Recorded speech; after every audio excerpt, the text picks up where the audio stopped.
BlackRock Investments performed an analysis of historical market returns, and they came away with an interesting conclusion. They concluded that if you can eliminate the downside risk associated with the market, even if it means sacrificing some upside potential, you could arrive at the same place in line without taking as much risk. Now, why is this significant? Well, Dalbar each year releases a study that shows that investors do not cope well with market losses. In fact, the average investor performs poorly when compared with average market returns.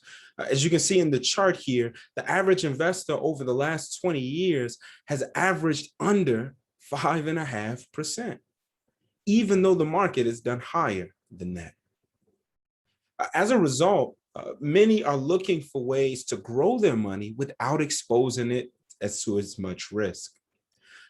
Enter the idea of indexing that is often associated with life insurance policies. Now, some people, when they hear about the fact that people can grow their money inside of a life insurance policy this way, they immediately dismiss it. Others are curious and they want to understand it. How does this indexing feature work? Does it make sense for me to use it as part of my retirement planning strategy? Well, in this video, we're going to get the answer to those questions.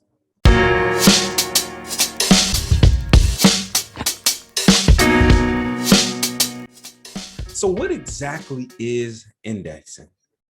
Well, indexing is the idea that you can aim for high single-digit rates of return and possibly even double-digit rates of return without exposing your money to the potential for loss. Now, this idea is intriguing to many because it implies the fact that you can stay closer to the risk associated with a bank account, a savings account, while at the same time aiming for far higher rates of return.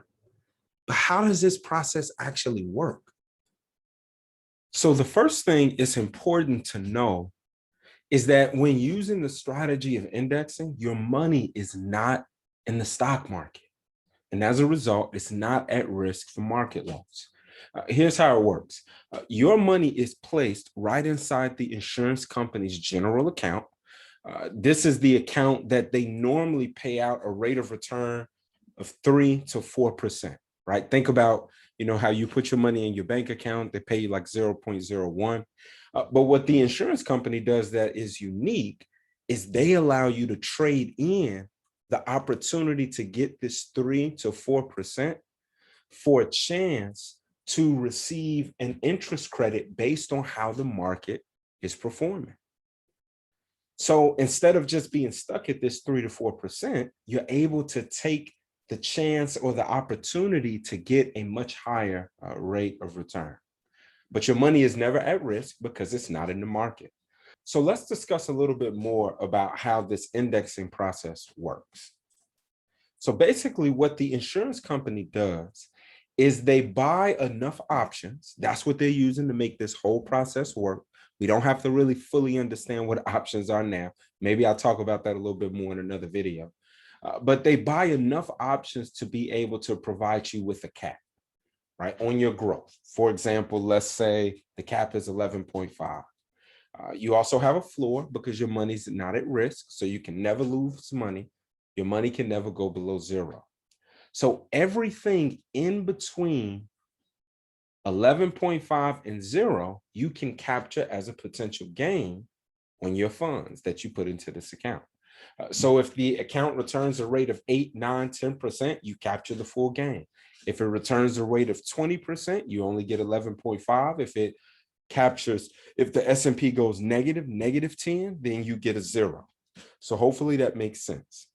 Now, not all life insurance companies have caps. Some of them do not have caps. In fact, some insurance companies allow you to grow your money based on the performance of various different indexes. And because those indexes are cheaper to link to, they're able to offer you growth opportunity without caps.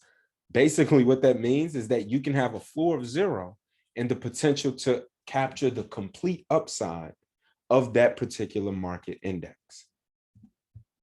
So now that we kind of understand how indexing works, let's look at some examples. So I figured the best way to examine the success of using indexing was to look at the worst decade in recent memory. It's often referred to as the lost decade. And then to look at the greatest bull run that we've had in some time, which we're in the midst of right now from the years 2010 to 2021. So what we have here on the screen is we have the movement of the S&P. We have the historical rates of return of the stock market with dividends. Then we have an indexing strategy with a cap of 11.5. And then we have a separate index that a person can link their money to that has no cap at all. And if we study the average returns, if we get down here to the end of the lost decade, as it's often called, we can see a little bit of a difference. The stock market returned over that 10-year period of time a rate of return of 1.21. The indexing strategy, because you're protected from loss, you were able to gain, even with a cap, you were able to gain a rate of return of 5.05.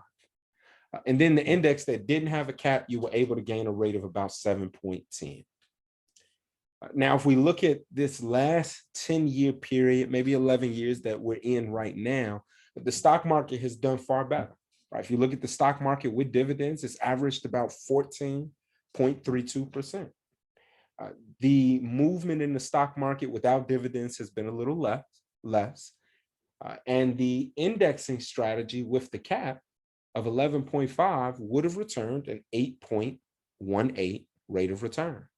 And then the alternative index that doesn't have a cap, it returned a rate of return of 7.83.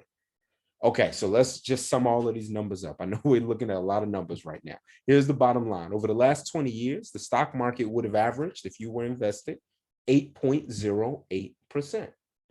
The indexing strategy would have done less than that. It would have averaged about 6.69. And the alternative index that doesn't have a cap would have averaged about 7.48%. But the thing that I really want to focus on that highlights why this particular strategy is so beneficial is notice what it does for you when the market is down. So when the market is averaging 1%, you're getting 5% or 7%. And when the market is doing well, you're getting 8%, 7%. So indexing kind of gives you optimism that you can get positive rates of return no matter what environment we're in financially. Now, some people get confused when they see that we're comparing this indexing strategy to the stock market. Obviously, the stock market has a far greater opportunity for growth and a far greater opportunity for loss. So it's not really fitting per se to compare safer accounts like these to the stock market. It's better maybe to think of it in the terms of a bond, considering that the risk profile is the same, even though these accounts might even be safer than bonds because bonds can lose money. But I digress. The point that I'm making is that comparing them, this comparison was not meant to say one is better than the other. It was just meant to highlight the differences between the two and show why a person might contemplate using this as part of their overall financial strategy. So now that we understand how indexing works, who is indexing for? How should this particular idea, this concept be used? Here are a few scenarios. A person may be uncomfortable with the risks of the stock market, and they may want more growth on their money than they have in a bank account. A person may be focused on asset allocation between the stocks and the bonds in their portfolio. They may be trying to balance between safety and growth, but they may realize that bonds are paying very low rates right now. So they might choose to replace the bonds with an IUL. And even if the IUL performs at 4, 5, 6%, if it performs at 7%, like the historical examples we've considered, then they'll have an overall higher growth rate on their money because the 60 will still be invested in stocks and the 40 is invested in the IUL. Another reason why a person might use this strategy is they might be trying to create a bucket strategy where they have money that they're going to use later in retirement that's exposed to greater risk. And then they may have a middle bucket that's not as risky because they might need that money sooner. And then they might have a cash bucket. This is known as the bucket strategy. That middle bucket, a person might choose to use this particular strategy in that middle bucket. Another reason a person might use this particular strategy is they might be worried about the sequence of return risk that everyone will face if their money is invested in the stock market. As discussed in other videos that we have here on our channel, if a person experiences low or negative, especially negative stock market returns in the first few years of retirement, while at the same time having to pull money out of that account, they can drastically affect how long their money will last. But if you have an account like this one, where you can dip into money that is not exposed to market risk, you can allow your market exposed money to recover. Now, obviously, there are other uses for this strategy, but the main point is that a strategy does exist where you can aim for high single to double-digit rates of return without exposing your money to risk. Now, is this video enough to know whether you should go out and add an IUL to your overall retirement strategy? Of course not. You can always book an appointment to meet with me. I'm happy to go through the numbers with you and we can determine, or you can determine better yet, if this is a good fit for you. Also, I'm curious to know what you have heard about IULs. Have you heard good things, horrible things? Let me know in the comments. I'd love to know. Hopefully this video answers the question about how indexing really works so that you can determine if it'll be a part of your retirement strategy. Until the next time we meet, take care.